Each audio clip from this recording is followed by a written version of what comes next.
When you first learn about complex PTSD and how abuse and neglect in childhood is so closely linked to problems that you've been having in yourself or that you've witnessed in a loved one, it can come as such a relief. Finally, there's an explanation for why your partner sometimes gets so irrational, so angry, so high drama, so abusive. And after feeling ashamed and helpless and frustrated, and like you're getting traumatized by their trauma symptoms, it's as if a sun comes up over the horizon and you feel hope. But when you realize your partner's terrible behavior is likely connected to early trauma, does that mean they have an excuse? Can you even help them? Should you stay with them? My letter today is from a woman I'll call Selma, and she writes, "Hi Anna, I've discovered from your channel that my husband may have CPTSD. I discovered this about a month ago. All that I've seen you talk about is just everything that's been my life for the past 3 years. I'm so tired. My husband has had long-drawn childhood trauma, born and brought up in a brothel, without a father, everything a child should never have to go through.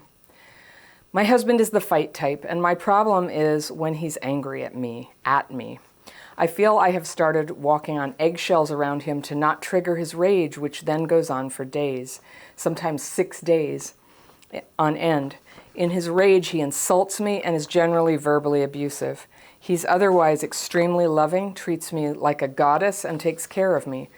Earlier, these episodes were once in a few months. In the past year, they've started happening every week. Needless to say, I don't know what will trigger him and have started having serious anxiety about what might cause our next fight. Because I discovered your channel and heard about CPTSD, I had decided to leave." Okay, I'm just circling things I want to come back. I'm going to read the whole letter all the way through. We'll come back and talk about a couple things I circled so that I can see if I can help you. All right, Selma. All right, so she says, "Now I'm wanting to give this another chance just because I think he's suffering and needs some help. I want to bring your channel and eventually your dysregulation boot camp to him so at least he knows what we're dealing with. Here's what I need help on. How do I bring this up to him without him feeling criticized or blamed for our fights, given that he is angry at me and blames me for manipulating, controlling, and criticizing him? Do you recommend any resources that will calm him down instead of triggering him? In the very few days I get between his rage, I'm unable to place any asks for my needs in the relationship in front of him because I fear it may sound like criticism and trigger him even when he's calm. Even if he doesn't rage, I sense him getting uneasy if I'm trying to make a strong point in an unrelated discussion too. So I have started to back off for now. How do I navigate this situation? A segment for CPTSD partners might be very useful, Anna. Thank you for what you're doing, Selma." I'm so sorry you're going through this. I do have some suggestions for you. And this is just an interesting thing because I'm a person with CPTSD who has acted like this. I'm a person with CPTSD who's been treated like this. So I'm on your side because you are asking me for help. And I just want to say, just hands down, having CPTSD is never an excuse to act abusively. It's an explanation sometimes. And when you say that your husband used to do this every few months and now it's every week, like something's getting worse, that is worrying. It's worrying that it's going to escalate. And it's perfectly possible that the most abusive people around, people are fond of calling them psychopaths or narcissists, but a lot of times they're people who are traumatized themselves, and that's a lot of how their behavior got out of control, how their negative emotions, when they feel stressed or criticized or scared or jealous, that it comes out as violence and rage. So you're not talking about violence, you're talking about verbal abuse and insults, alternating with the goddess treatment, and he takes care of you. So, I think rarely are people intentionally doing that, but what you're talking about is trauma bonding behavior. You're terrible, you're great, you're terrible, you're great. And I don't know if he has seen a therapist, but this is the type of thing that could be something more than CPTSD or different, such as depression or borderline personality disorder. I don't diagnose people, I don't know. I'm just saying You're talking about symptoms that match other things, not just CPTSD. But from how he grew up, that would certainly fit. A lot of other mental health conditions, disorders, as well as illnesses, a lot of them are triggered or they have their origin in trauma as a kid. So it could be a number of things. I don't know, but knowing what it is does help a little bit predict, like, where is this likely to go? Is there hope? You were about to leave, and then you gave it another chance because you saw a video from me. So I hope I didn't play a role in keeping you stuck in a terrible situation. But yes, CPTSD is a thing that the symptoms can be healed, they can be calmed. Normally what I would be looking for is somebody who wants to heal, right? If you're in a relationship with somebody and you're doing all the research and you're sending them the books and videos, that is a little bit more like matching a dynamic where somebody's in their acting out role and you're in the codependent thing trying to fix them. And that's a sad lot in life. And I would just say, as a rule, there's nothing wrong with telling somebody, especially somebody you're married to. It's like, honey, I've seen this thing. I think it might apply to you. But you're afraid to even tell him. And that suggests to me, it's like he's not looking for stuff himself. He's not wondering what he can do. I know that a lot of how I learned about CPTSD is because when I was engaged to my husband, I had a flip out and he called me on it. He's like, we're not going forward unless you find out what this is and have some sort of realistic plan for how this isn't going to happen again. And that was a really good milestone in my life. But how I responded to that when he set that boundary is I got busy. I read all the books. I actually started learning things that kicked off what ended up becoming Crappy Childhood Fairy. So in a way, me being called on it was like one of the best things that ever happened. Well, no, in every way, because it helped me change my behavior, and I honestly have changed my behavior. I did the work to learn what was going on. I learned how to calm it. I had actually known for a long time the techniques that helped me calm it, but I hadn't been using them because I hadn't really understood the connection between the way that my lashing out would get the better of me sometimes when I was emotionally overwhelmed. That's when it happens, when I'm overwhelmed. Everybody gets overwhelmed. Everybody's not at their best when they're overwhelmed, but PTSD, it can just really like kind of let this monster out, right? So I learned how to manage that better, and it's made all the difference in my life. Like everything got so much better.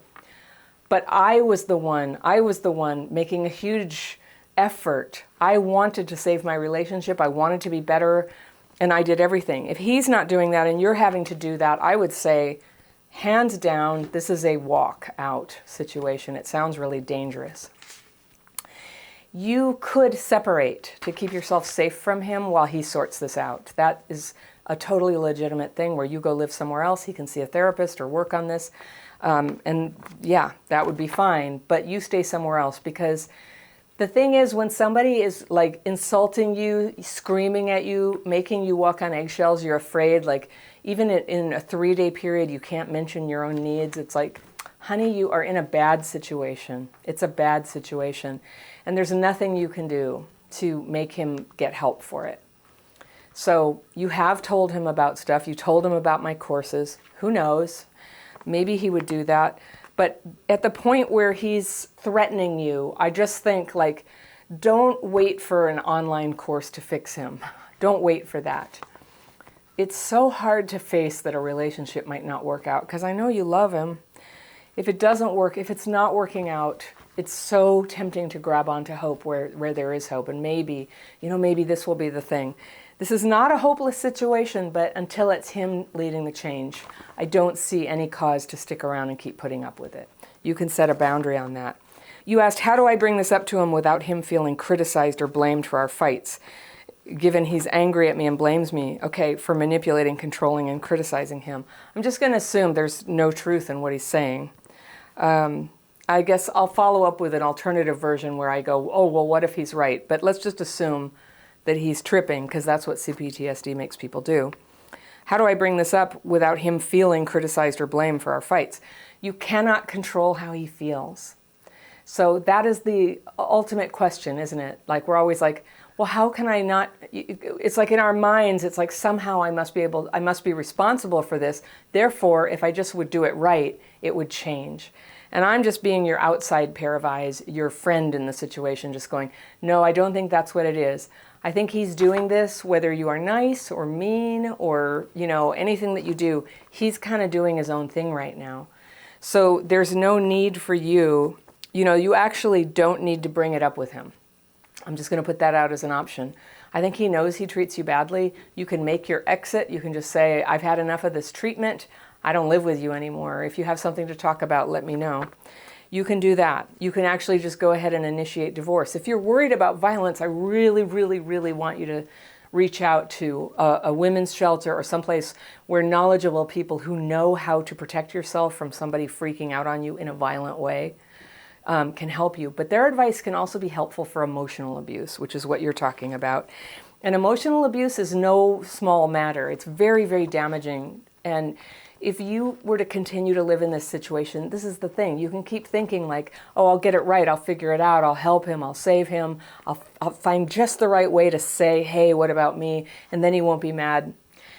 No, what's happening is you're abandoning yourself and degrading your own perception and going down, down, down, down with this. And it's not easy to heal from emotional abuse. You can heal from a lot of things, but why add to your burden of healing? You've already just been through all of this. Continuing to put up with it does start to kind of put a mark on you. It starts to put a pattern. It has a gravity to it. It's hard to crawl up out of that hole. It's so important to get out and get perspective. And sometimes a separation that does not have to be intended as permanent at first is a way to get perspective and to get support. I'm always telling people, consider 12-step fellowships, because the hardest thing about stepping away from an unhappy relationship is the loneliness. Loneliness is the core symptom of childhood trauma. We feel lonely. We have a hard time having the kind of supportive relationships that a person needs if they're going to have to do something that's hard. If they're going to do something where they need friends to help defend them, right? Help them stay sane, make ends meet, have a place to stay. 12-step fellowships are a way where you can practice that and you can develop those kinds of relationships in fairly short order with people who understand what you're going through. Some have been through it before, and they are the best kind of people to assist in a situation like this. I know that splitting up from a marriage also brings financial hardship to a lot of people, so therapy might not even be an option for you. So I'm just putting all options on the table. Get connected to people who can support you. You need support. Don't worry about helping him, help you. And with you feeling strong and having boundaries around you, that is the best thing that can happen for him. You know, if that calls him out on his behavior and he wants to change it, perhaps he will. Or he won't, but you will carry on having a great life. So please don't be afraid of that option. It can be a good one. You are not responsible. I think it is possible for two to tango in some situations where one person has terrible CPTSD, the other one's always criticizing, nagging, scolding, yelling at them. That could be happening, right? That would be a trigger. I don't know. But even if that's going on, separation would still be the sensible thing, right? To stop that, let things calm down, let them heal. So that, I just told you, I will visit the scenario where you actually do play a role in it. I don't think from your letter that this is a thing that you're causing. I don't think it's a thing you're causing, but I know what you mean. Sometimes our behavior can exacerbate somebody else's problem, and you don't want to be that person. And how you not be that person is you go heal. You go heal. And it's very hard to heal when you're in a situation walking on eggshells. It's much easier separated. But I'm not saying you have to do that. You can do it within the house. But promise me you're going to get support from real people and not just videos on YouTube, you know. I do exist. I am a real person. But the people that you would meet in meetings or therapists you could meet in their office, you know, to really like concretely be there for you to talk it through. You will survive this situation.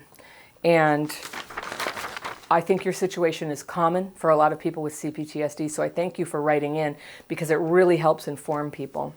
For those of you watching this, I have a video that's relevant for Selma and perhaps relevant for you. It's about how to deal with a partner with CPTSD, how to recognize what's happening with their symptoms, and to avoid unnecessarily triggering them. I have that video right here, and I will see you very soon.